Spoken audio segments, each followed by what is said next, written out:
So unang manifestation, after lumusong sila sa baha or nakagat sila ng daga, mga about 5 days up to 2 weeks, tapos magkakalagnat sila for a few days, then pwedeng mawala yung lagnat tapos lalagnatin uli.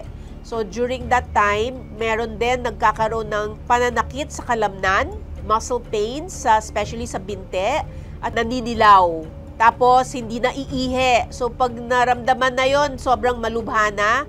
Kaya pagdating nila dito sa National Kidney and Transplant Institute, nakukuha po namin are yung sobrang malala ang kanilang sakit.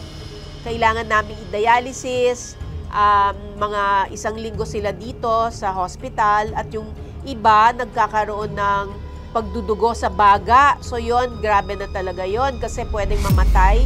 Yung iba ho, kailangan namin intubate namin, lalagyan namin ng tubo sa baga para lang makahinga ng mabuti kasi sobrang daming dugo sa baga.